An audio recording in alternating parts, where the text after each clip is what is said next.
कभी अगर बनना हो तो बाज बनना, लेकिन कभी तोता मत बनना। तोता बोलता तो बहुत है, लेकिन ज़्यादा ऊंचाई तक उड़ नहीं सकता। बाज बोलता बहुत कम है, लेकिन सबसे ऊंचाई पर उड़ता है, और बाकी पंछियों का राजा होता है एक बाज। आज मैं आपको 5 ऐसे पॉइंट्स बताऊंगा जो कि हर इंसान को बाज से सीखना चाहिए, और लाइफ की बहुत बड़ी लर्निंग है इन 5 पॉइंट्स में। पहला लेसन, ईगल फ्लाई अलोन।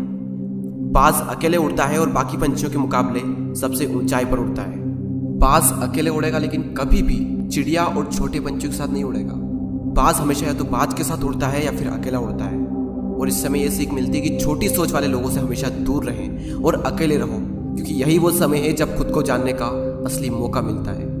दूसरा लेसन, बाज का विजन बहुत ज़्यादा क्लियर होता है और बहुत ज़्यादा स्ट्रॉन्ग होता है। बाज अपने शिकार को 5 किलोमीटर दूर से ही देख लेता है, और जब एक बार उसे अपना लक्ष्य दिख जाता है तो उसके बाद चाहे रास्ते में कितनी भी मुश्किलें क्यों ना आए, वो अपने लक्ष्य को हासिल करके ही दम लेता है। इससे भी एक बहुत बड़ी सीख मिलती है कि अपना विजन क्लियर रखो और उसे हासिल करने में फिर चाहे कितनी भी मुश्किलें क्यों ना आए, पीछे मत हटो उस बाज की तरह। तीसरा लेसन, बाज कभी भी मरे हुए जानवरों को नहीं खाता, वो हमेशा जिंदा शिकार करता है, और इससे हमें यह सीख मिलती है कि जो हमारा पास्ट है वो मर चुका है, तो अपने उन मरे हुए सड़े हुए थॉट्स पर ध्यान मत दो और अपनी आने वाली ताज़ी फ्रेश जिंदगी पर ध्यान लगाओ।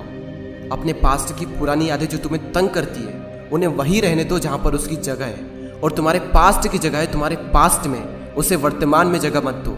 क्योंकि एक बार अगर तुम्हारा पास्ट तुम्हारे प्रेजेंट में आ गया तो तुम्हारा पास्ट तुम्हें कभी प्रेजेंट में नहीं रहने देगा।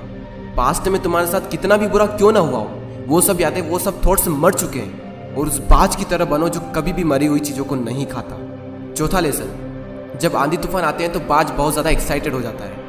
जब बारिश होती है तो सारे पंछी छिपकर बैठ जाते हैं, लेकिन बाज को बड़ा मज़ा आता है। जब तेज हवाएं चलती है तो बाज उन हवाओं के सहारे और तेज़ी से ऊपर की ओर उठता है, और ऊपर उड़ते उड़ते इतना ऊपर उड़ जाता है कि बादलों से भी ऊपर पहुंच जाता है।